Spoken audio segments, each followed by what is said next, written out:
El Partido Revolucionario Institucional quiere elecciones limpias, transparentes y apegadas a la ley. Por primera vez en la historia reciente de México, el candidato del PRI se enfrenta a dos hombres fuertes de la oposición: Cuauhtémoc Cárdenas, del Frente Democrático Nacional, y Manuel Cloutier, del PAN. A pesar de las promesas de millones de votos a favor del candidato oficial, Carlos Salinas de Gortari, los jerarcas del PRI esperan preocupados el resultado de la votación. La preocupación se convierte en alarma. Para su sorpresa, los primeros resultados que llegan a la Secretaría de Gobernación en Bucareli muestran una tendencia a favor de Cuauhtémoc Cárdenas. En las primeras horas de la madrugada, se anuncia en cadena nacional una caída en el sistema de cómputo.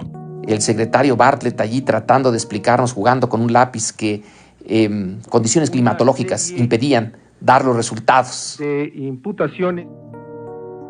Horas más tarde, la tendencia se revierte para dar el triunfo a Carlos Salinas de Gortari. Gobernaré respetando esa pluralidad y esa complejidad. Es una cuestión psicológica.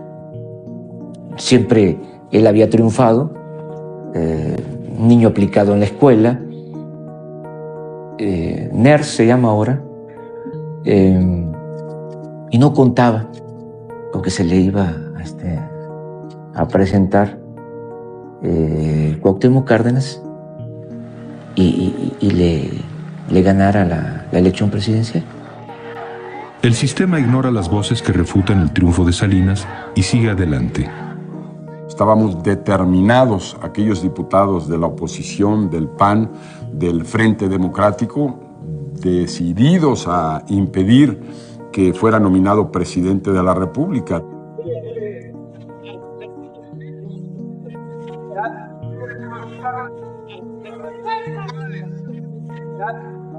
A mí me tocó subir a la tribuna por ahí de las 2, 3 de la mañana y fue cuando me puse estas boletas electorales en las orejas, tal como tiene de tamaño las orejas Salinas, que nunca las utilizó para escuchar, sino para atropellar la democracia.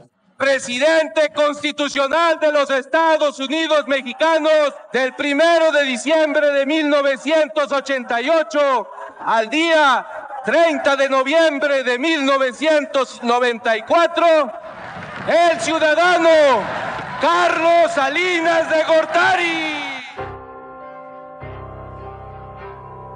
La gente estaba esperando el llamado de Cárdenas en todo el país para impedir la toma de protesta de Salinas. Y el ingeniero no hace ese llamado. ¿Sí? Hace otro llamado. Hace el llamado a la constitución del PRD. Esta es una decisión muy responsable que demuestra la vocación pacifista de Cárdenas y su estatura política. Porque nos costó, y le costó a él. Mucha gente se desencantó. Carlos Salinas de Gortari toma posesión como presidente de la República. Al día siguiente sostiene una reunión con la cúpula del PAN para buscar consolidar su legitimidad. Era un gobierno de facto, pero gobierno al fin. Entonces nosotros mantuvimos nuestra disposición de hablar, sosteniendo la denuncia de la ilegitimidad de origen, de hablar y de reclamar que la administración salinista se convirtiera en un gobierno de transición hacia estadios cabalmente democráticos. Cuenta con el apoyo del PAN, que le da legitimidad, no solo después del 88, sino durante todo el sexenio, y se lanzan contra la nueva organización, contra el PRD, con la idea de destruirnos. Salinas de Gortari sabe que debe actuar rápidamente, no para lograr legitimidad, cosa difícil que solo nuevas elecciones podrían haberle dado, sino credibilidad. Dar la sensación de que a Los Pinos ha llegado un líder firme y decidido. La mañana del 10 de enero cambia la guardia en el sindicato petrolero. Un grupo militar apresa en Ciudad Madero, Tamaulipas, al líder sindical Joaquín Hernández Galicia, La Quina. La Quina controlaba al sindicato petrolero, uno de los más fuertes del país. Durante años se había comportado como un cacique sin que ningún director de Pemex se atreviese a combatirlo. La Quina entra a la cárcel acusado, entre otros delitos, de homicidio simple y acopio de armas. Pero no fue por sus propias faltas que Salinas actuaba contra él. Se decía que La Quina había apoyado la campaña de Cárdenas y había financiado un panfleto que sacaba a la luz pública el homicidio accidental de una sirvienta, supuestamente cometido por Salinas de Gortari a los 3 años de edad.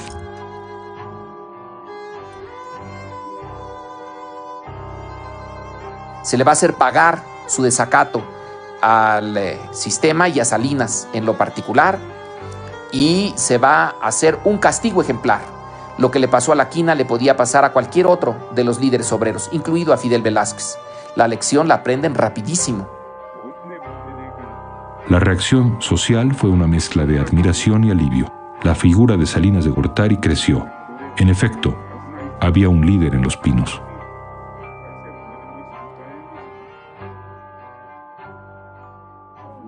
Nueve. Sí. Bueno, usted ya ganó una carrera. En ese estamos. Muy mala. Dale. El nuevo presidente es atrevido. Tiene talento económico y político, y talento para rodearse de talentos. Salinas de Gortari, brillante egresado de Harvard, elige un equipo a su propia imagen y semejanza. En los puestos más importantes de su gabinete entra una nueva generación, doctorada en prestigiosas universidades norteamericanas. Los llamados tecnócratas, o, en sus propias palabras, el Grupo Compacto. A Pedro Aspe le da la Secretaría de Hacienda. A Manuel Camacho, el gobierno del Distrito Federal. El PRI se lo encomienda a su hijo político, Luis Donaldo Colosio, suave y conciliador, con buena pinta de charro mexicano. El astuto Jaime José Serrapuche queda en la Secretaría de Comercio. Ernesto Zedillo va a la Secretaría de Programación y Presupuesto. Junto a Salinas, acompañándolo como una sombra silenciosa y como si fuera su conciencia, su inseparable asesor, José María Córdoba. Sí somos pragmáticos, pero tenemos valores, tenemos principios, tenemos una filosofía de la vida que es la de servir a la gente, la de predicar con el trabajo, la de abrazar la libertad y la justicia. Nosotros en México le llamamos liberalismo social. Son tan autosuficientes. Es una élite que ve desde arriba, desde el Monte Olimpo, a todo lo demás que pasa allá abajo. Son los dioses que van a jugar con nuestros destinos. Jóvenes muy bien preparados y muy inteligentes. Y pues yo soy un ignorante, soy un maestro rural, pero me entendí muy bien con ellos y me ayudaron siempre.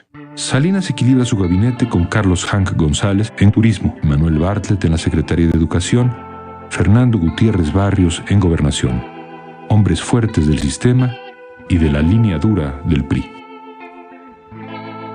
El gobierno de la República está abocado a elevar de manera duradera y productiva la calidad de vida de todos, pero urgentemente de los que más lo necesitan. Este es el fin y destino de la modernización.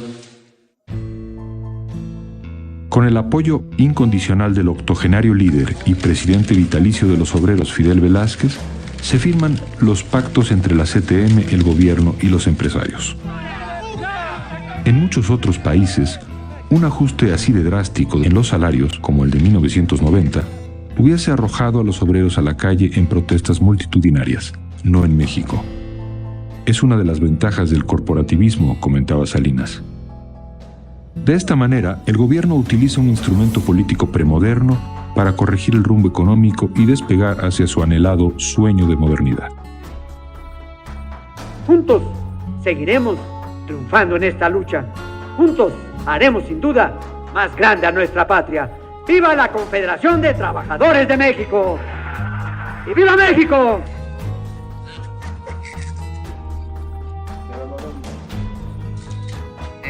Se empieza a aplicar un nuevo modelo económico que Salinas y su equipo ven como la medida más adecuada para mejorar sustancialmente el sistema financiero del país.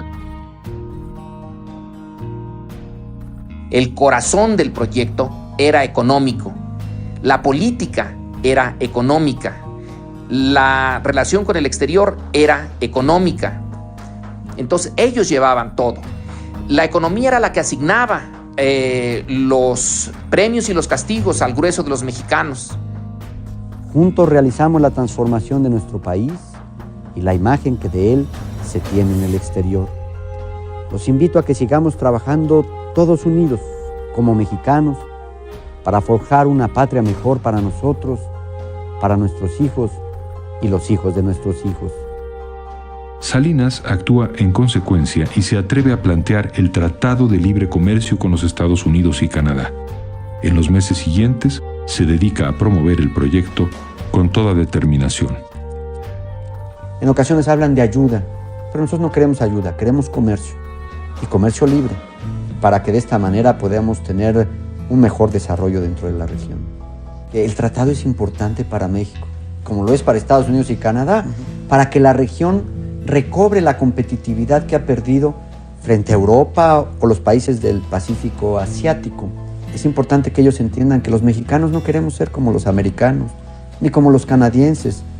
Queremos ser sencillamente mexicanos. Es nuestro mayor orgullo.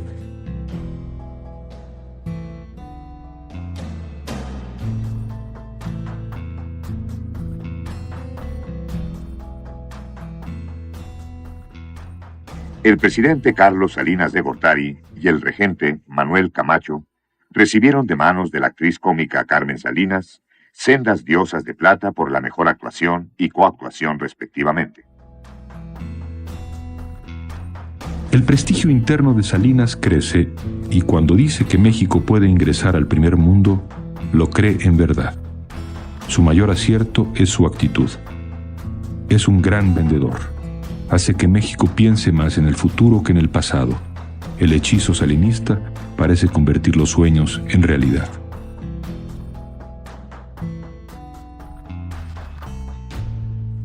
Se puede decir que fue un presidente que embrujó al país, y no nomás al país, al mundo. Nos tenía todos convencidos. La caída del comunismo y el muro de Berlín en 1989 provoca la liberación de las economías de los países del ex bloque socialista. Estados Unidos queda como el país más poderoso del mundo y el capitalismo como el modelo económico dominante. Los países del este buscan nuevos sistemas económicos y Salinas aprovecha la oportunidad para ofrecer el modelo mexicano. Pensaban que lo que estaba haciendo en México era lo correcto y por eso se vendía el caso mexicano al resto de América Latina. Se decía, bueno, en Argentina no están haciendo lo correcto, háganlo de México. En Brasil están cometiendo grandes errores, tienen que hacerlo de México. Y también se decía lo mismo para los países de Europa, de la Europa excomunista. Digamos, una manera de apreciar la economía o de abordar la economía con base en 5 factores centrales. Uno de ellos es la eficiencia, la competitividad y la productividad. El otro es el mercado como base. El otro aspecto es la participación del sector privado, o sea, la inversión privada como motor del desarrollo. El otro es la generación de empleo productivo. La generación de empleo productivo, ese concepto es importante. Y el otro aspecto que considera es de que el Estado debe ser muy pequeño. Sabía muy bien qué es lo que esperaban. Sabía cuáles cuerdas eran sensibles para los norteamericanos, cuáles para los europeos, cuáles para los japoneses, y las tocaba como un maestro, como un virtuoso, según lo fuera necesitando. И вторая тема, мы обменялись, как идет перестройка в Советском Союзе и перестройка в Мексике.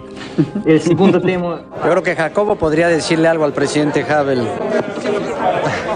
Panu prezidentovi. Na zdrowia. Bien, muchas gracias.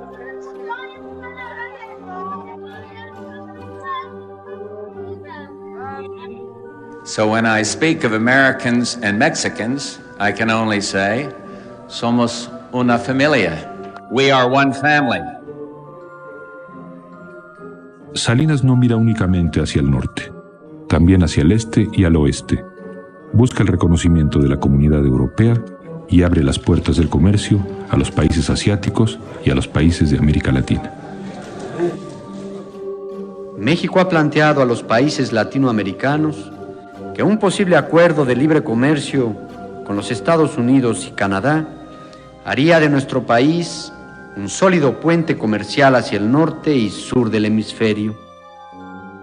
Con argumentos acertados y un trabajo activo de cabildeo, inusitado en la clase política mexicana, Carlos Salinas logra finalmente vender la idea del Tratado de Libre Comercio a los Estados Unidos y a Canadá.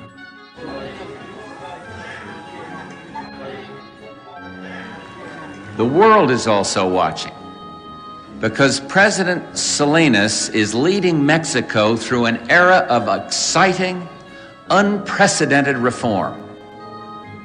Like the Aztec eagle, Mexico is rising again as a 21st century giant greater than ever. The Mexican Renaissance has begun.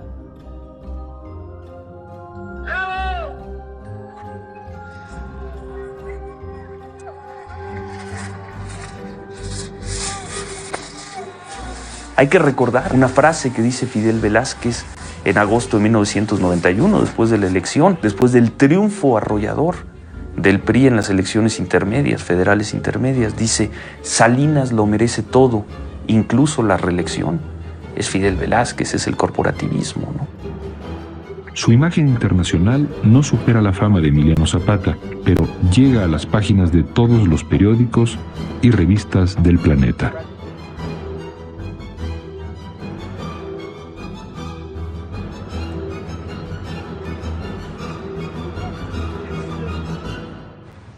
La intervención de los empresarios que en 1988 firman con el gobierno y la CTM un pacto económico sería el preludio de una luna de miel que duraría todo el sexenio.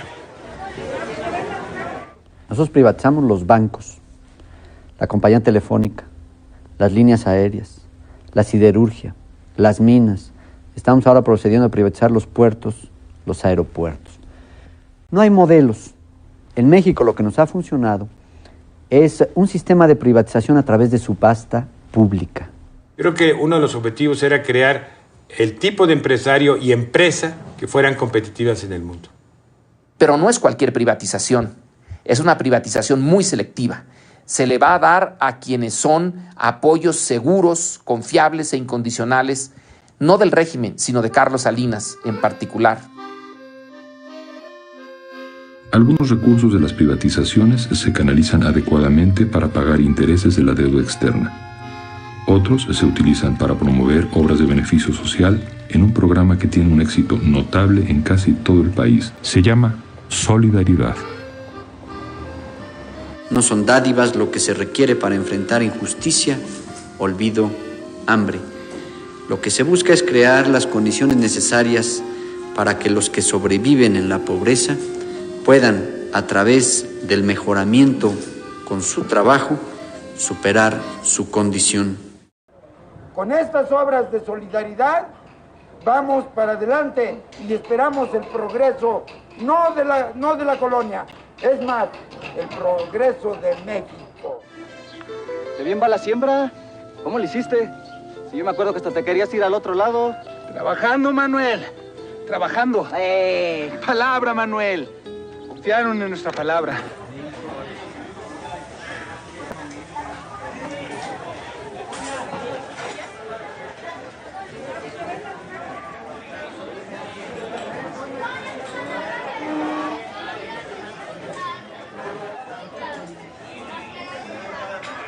Y ustedes han hecho algo muy grande para los más desamparados, para aquellos que tienen que llevar bajo el brazo los zapatos porque es solo lodo y agua el camino que recorren ante la falta de un piso firme que los pueda sostener. Ahora, ¿pero por qué está llorando, don Beto? Si no estoy llorando, Jacinto. Lo que pasa es que me entró una basurita en los ojos y parece que estoy llorando, pero no es cierto. Solidaridad. Unidos para progresar.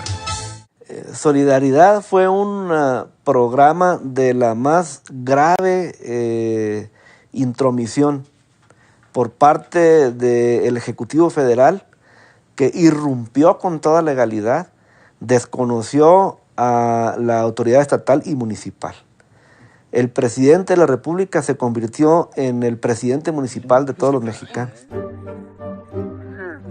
Era como un gran show de los fines de semana.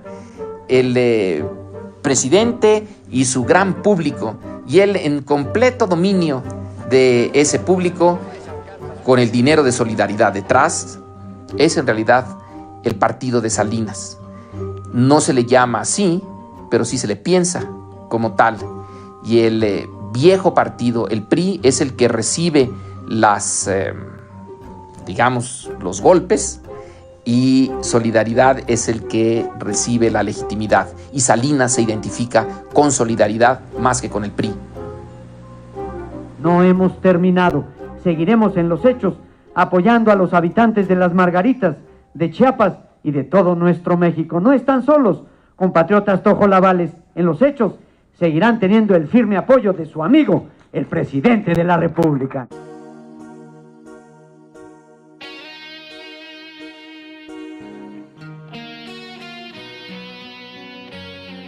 La aceptación al programa de Solidaridad, y con ello la aceptación hacia el gobierno, se extiende por todos los rincones del país. ¡Mexicanos! ¡De México! ¡De Juárez! ¡Viva México! En 1991, con la mayoría priista en el Congreso, Salinas de Gortari se atreve a reformar los artículos 3, 27 y 130 de la Constitución. Con las reformas a los artículos 3 y 130, se modifica formalmente la relación del Estado con el clero. Los religiosos adquieren formalmente sus derechos ciudadanos y se restablecen relaciones diplomáticas con el Vaticano. Modificar el artículo 27 era cambiar desde la base jurídica a la reforma agraria. Pero al mismo tiempo, al otorgar títulos de propiedad, el presidente Salinas supone que se empezarán a resolver las condiciones de miseria y abandono que prevalecen en el campo. Se acusó de que era la muerte del ejido, ¿no? Porque el gran freno para el ejido en México era el que el ejidatario no podía vender su parcela. Oiga, si usted vive en un departamento que renta, pues lo va a mantener limpio y cuidado, siempre y cuando eso no le represente inversiones en algo que no es suyo. Pero si usted logra comprar el departamento que sea suyo, usted va a meterle todo lo que pueda hacer para que esté mejor, igual el campesino. Poner en el mercado las tierras ejidales en épocas de crisis es como un crimen, porque cuando la gente no tiene dinero y se le permite vender la tierra, pues lo primero que hace es eso, precisamente, vender la tierra. La modernización también exige una transición hacia la democracia. Ahora, yo quisiera complementar que en el aspecto de la democracia, esta no florece en la pobreza. Meses después de su llegada al poder, Salinas se enfrenta a la victoria del candidato panista Ernesto Rufo en Baja California, y por primera vez el gobierno acepta convivir con un gobernador de la oposición. Él esperaba quizá algún abucheo, pero no lo recibió, sino que se le daba, sentí yo, en especie una bienvenida a la democracia. Sin embargo, la reacción de Salinas de Gortari fue totalmente distinta durante las elecciones para gobernador en agosto de 1991. En Guanajuato, el presidente se niega a aceptar la derrota del candidato del PRI, Ramón Aguirre, frente a Vicente Fox, el candidato del PAN. Sin embargo, la soberbia del sistema, del propio Salinas, jamás les permitió aceptar ese gigantesco fraude y la anulación de las elecciones. Optaron por una alternativa, yo diría, hipocritona, tibia, donde Salinas obliga a Ramón Aguirre a renunciar 5 minutos después que le entregan su constancia de mayoría y su nombramiento como gobernador constitucional. El triunfo no le fue reconocido, entre otras cosas, por una animadversión personal muy marcada por parte del licenciado Salinas de Gortari hacia Vicente Fox. ¿Cómo es posible que el Congreso del Estado de Guanajuato, con mayoría del PRI, haya hecho el nombramiento de Carlos Medina Plasencia siendo del PAN? Bueno, Salinas tenía sus buenas mañas, sabía cómo hacer manita de puerco y sabía cómo convencer a sus propios diputados. En alguna ocasión él pretendió que yo le diera mi palabra de que Vicente Fox jamás volvería a participar como candidato, cosa que rechacé tajantemente. Algo similar sucede un año después en Michoacán, cuna del cardenismo, donde Cuauhtémoc Cárdenas había sido gobernador. Salinas tampoco reconoce el triunfo que reclama Cristóbal Arias, candidato del PRD. Michoacán le significaba para él más bien una obsesión política, para él y su gobierno, de recuperarlo para el PRI, sin importar el costo al que iba a someter no únicamente al PRD, sino a los michoacanos. Ante las manifestaciones de protesta, Salinas sustituye al gobernador electo del PRI con un gobernador interino del PRI. Pues tan es así que su frase célebre ya en las postrimerías de su gobierno dijo: yo a estos del PRD ni los oigo ni los veo. Las elecciones en San Luis Potosí tienen una gran trascendencia simbólica debido a la gran estatura moral del candidato de oposición, Salvador Nava, el caudillo cívico de los años 60, enfermo de cáncer, da su última pelea por la democracia. Lo postula el Frente Cívico Potosino, formado por una coalición del PAN, el PRD y el PDM. El Congreso del Estado otorga el triunfo al candidato del PRI, Fausto Zapata. Entonces, sí, dice el doctor, nos vamos a una resistencia cívica, ¿no? ¿Cómo? Yo me voy a una marcha por la dignidad a México y aquí ustedes saber qué hacen. Él decía, mientras al pueblo no se le trate con dignidad, es lo que se tiene que luchar. Hablé con Gutiérrez Barrios, examinamos lo que estaba pasando en el Estado, los posibles costos, habló por la red privada con el presidente, salí a ver al presidente y presenté mi renuncia. El doctor Nava decide suspender la marcha. Al día siguiente, Salinas nombra como gobernador interino a Gonzalo Martínez Corbalá, quien había sido su mentor político al inicio de su carrera. En Guanajuato nunca se puede probar el fraude, ni en San Luis tampoco, ni en Michoacán. ¿Por qué? Porque la gente fue a votar por el PRI. ¿Pero cómo fue? O sea, fue una elección de Estado. Es decir, la elección no fue libre. Esto es lo que hay que subrayar. O sea, no es una elección libre. No se enfrenta a la oposición o los candidatos de oposición al PRI, sino a todo el aparato del Estado. En diciembre de 1991, sintiéndose dueño del poder y apoyado por la fracción parlamentaria del PAN, Salinas ordena quemar los paquetes de la dudosa votación de 1988 que estaban resguardados en el sótano de la Cámara de Diputados. Nadie podría beneficiarse con escudriñar papeles que nada dicen y menos significan. La bancada panista acepta que se destruyan esos míticos documentos y que cállense, y que esos cientos de toneladas de papel se procesen. Es un absurdo, hasta en términos históricos, porque los archivos no se queman. Cuando se observa la vieja máxima del presidente Johnson de los Estados Unidos, de hacer de la política el lugar donde el camino más corto entre dos puntos es un túnel o un laberinto, y quien piensa eso y lo pone en la práctica se extravía en el túnel, que creo que es lo que le pasó a él.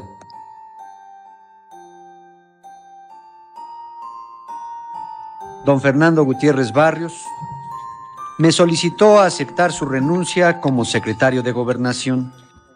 El presidente hace a un lado a un hombre de la vieja guardia del sistema y dentro del gabinete adquieren más fuerza los jóvenes del grupo compacto.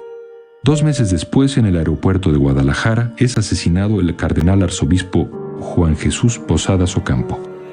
En la confusión del momento, las primeras noticias se refieren a que ha sido víctima de un fuego cruzado entre 2 bandas de narcotraficantes. Es el primer brote de un nuevo grado de violencia que alcanza a personas de jerarquía. Y mientras el presidente se prepara para la firma del Tratado de Libre Comercio, el semanario Proceso publica un reportaje documentando la existencia de un grupo guerrillero en el estado de Chiapas. Una cosa es que se sabía, como en la propia prensa había dicho, que podía haber, que había un movimiento de guerrilla, y otra es que alguien hubiera podido anticipar el carácter de este movimiento, los liderazgos que tenía y el tipo de impactos que iba a tener. La reacción del gobierno no se hace esperar. Y llegaron a buscar acuerdos, llegaron con bolsas de oro para repartir a las comunidades, sabiendo que venía un conflicto, ¿no? Subestimando el conflicto en sí y pensando que, pues con organización, con acuerdos, con pláticas, con cooptación, con dinero lo podrían solucionar. Salinas no debe permitir que se vea afectada la imagen de modernidad que ha dado del país y continúa promoviendo con renovado impulso las negociaciones del tratado con el recién electo Bill Clinton. Finalmente, en noviembre de 1993, el Congreso norteamericano aprueba el anhelado Tratado de Libre Comercio. Hoy es más fuerte la patria porque así la habremos de heredar a nuestros hijos y a los hijos de nuestros hijos. Hoy hacemos ya realidad la nueva grandeza mexicana. Muchas gracias. Para Salinas de Gortari, no era el triunfo, era la gloria misma. Días más tarde pudo destapar a su protegido político, Luis Donaldo Colosio, su fiel colaborador y, en ese momento, su secretario de Desarrollo Social. ¡Vamos por más progreso para México! ¡Que viva Carlos Salinas de Gortari! ¡Que viva el Partido Revolucionario Institucional! ¡Que viva México! La designación del candidato por dedazo genera descontento en algunos círculos del poder y por primera vez en la historia del PRI, un precandidato hace pública su frustración por no haber sido él el elegido. Bastante extraño. Yo creo que es inédito que algún presunto del PRI presidencial, porque no le había tocado, se soltara haciendo un berrinche. Porque lo que Camacho hizo fue un berrinche. Eso fue lo que dijo el presidente Salinas y eso es lo que repitió todo el país porque había un consenso de los pinos. Digamos, es la palabra que sale de ahí, sale a través de los columnistas y después todo el mundo lo vuelve suyo. Ahora, ¿qué es lo que hay ahí? Bueno, lo que dije, ahí está. A lo mejor lo dije un poco duro, enérgico, porque bueno, si estás en la derrota y te pones de tapete, pues entonces no existes, no eres, ¿no? Entonces, bueno, en la derrota hay que tener dignidad. No hay que decir, ¿saben qué? Que me equivoqué el resto de mi vida. Yo no quería ser presidente. perdónenme por haber querido ser presidente. Pues no. Entonces, en la victoria hay que ser generosos, pero en la derrota hay que tener dignidad. Con las declaraciones de Manuel Camacho, parecía que se daba una fractura definitiva en el partido oficial. Pero hábilmente, el presidente lo nombra secretario de Relaciones Exteriores y los ánimos, por un tiempo, se calman. Salinas solo debía esperar a que los astros lo siguieran bendiciendo con otros triunfos extraordinarios. Tal vez la presidencia de la Organización Mundial del Comercio, a la que aspiraba, y, ¿por qué no?, la vuelta apoteótica en el año 2000.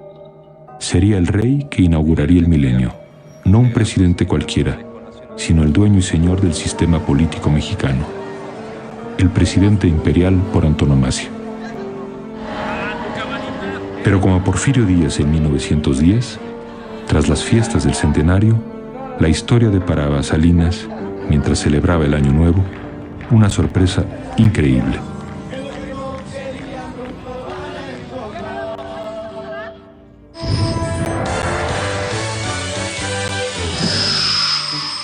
Un grupo de hombres armados mantiene tomados 4 municipios de Chiapas. Según sus voceros, en su mayoría son indígenas chiapanecos.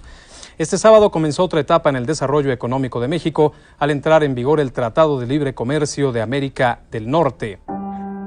No existen adjetivos en el diccionario para calificar el azoro con que la opinión pública mexicana recibió la noticia. Una rebelión indígena en México en tiempos del Tratado de Libre Comercio, al final del siglo XX, impensable. Una guerrilla en México cuando en la capital del país se acababa de firmar la paz entre el gobierno y la guerrilla de El Salvador, imposible.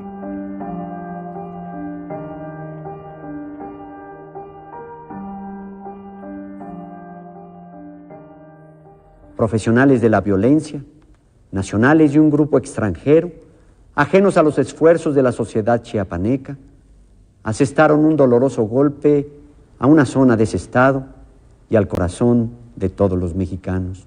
Entonces nosotros lo que estamos pidiendo es que se revise el Tratado de Libre Comercio, que es lo que pone los pelos de punta del gobierno federal. ¿Cómo vamos a hacer eso?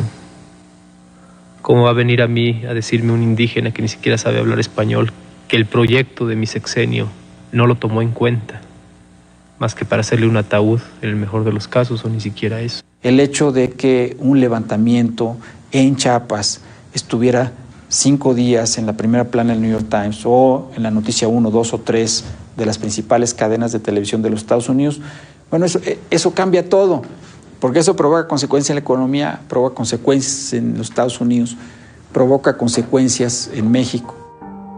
Algunos viejos priistas como Fidel Velázquez adoptan una actitud intransigente y exigen que se aplique la mano dura del ejército en contra de los sublevados.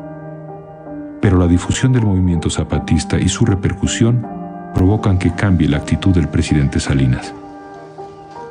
He tomado la decisión de suspender toda iniciativa de fuego en el estado de Chiapas para otorgar una amnistía general a todos los participantes en los hechos de violencia, con el propósito de comenzar un acercamiento con los integrantes del EZLN. Salinas nombra a Manuel Camacho comisionado para la paz. El EZLN entregará al general Absalón Castellanos Domínguez, general retirado del ejército mexicano. Verdaderamente Broadway pues, es algo menor frente a ese espectáculo de ver a los zapatistas con sus balas, sus máscaras, sus paliacates, y Manuel Camacho solo con un suéter y sus jeans dominando la escena de tú a tú con los zapatistas, ¿no? Camacho logra firmar los acuerdos de paz y regresa a la Ciudad de México pues verdaderamente en calidad de general triunfante, ¿no?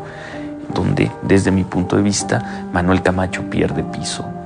Yo pienso que Manuel Camacho quiso ser el candidato del PRI en 2 ocasiones a la presidencia. Lo quiso ser en noviembre y perdió, y lo quiso ser en marzo cuando él era muy poderoso. El 6 de marzo, Colosio pronuncia un valiente discurso que lo distancia de Salinas. Yo veo un México de comunidades indígenas que no pueden esperar más a las exigencias de justicia, de dignidad y de progreso. Frente a Chiapas, los priistas debemos de reflexionar. Como partido de la estabilidad y la justicia social, nos avergüenza advertir que no fuimos sensibles. Él sí haría la reforma política.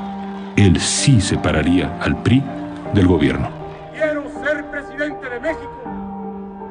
2 semanas después, al terminar un mitin en Tijuana, y mientras avance entre la multitud, un hombre se puede acercar lo suficiente al candidato para poder disparar y matarlo.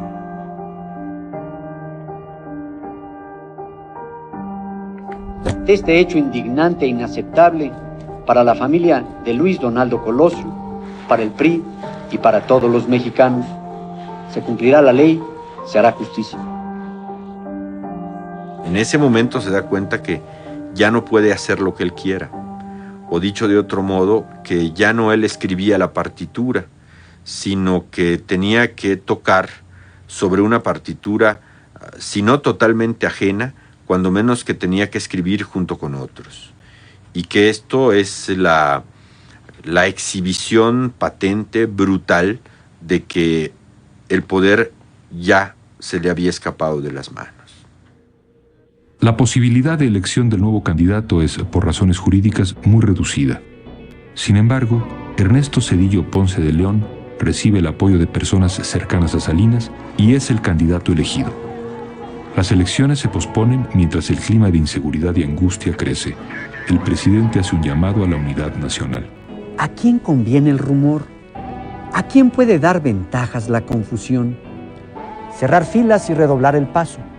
Esa será nuestra respuesta frente a los intentos de obstaculizar el avance de México. Hay que votar para reafirmar que el camino de los mexicanos es el de la paz. Hay que votar este domingo. Los mexicanos acuden a las urnas el 21 de agosto y dan su preferencia mayoritaria a Ernesto Zedillo, el candidato del PRI. Son votos que buscan la seguridad y la estabilidad que dice ofrecer el partido oficial.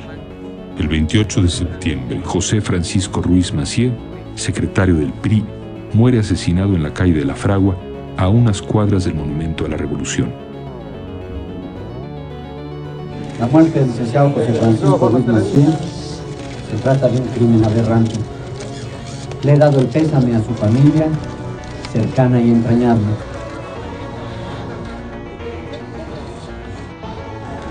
Este atentado, este crimen artero, nos hace reflexionar a todos los mexicanos que debemos evitar la violencia, que no es el camino de la violencia para dirimir problemas de cualquier tipo.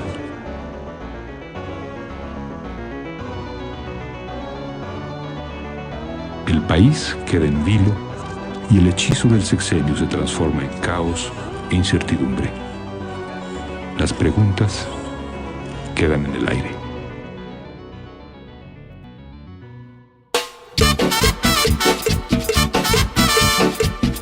Esta va payuta, compa.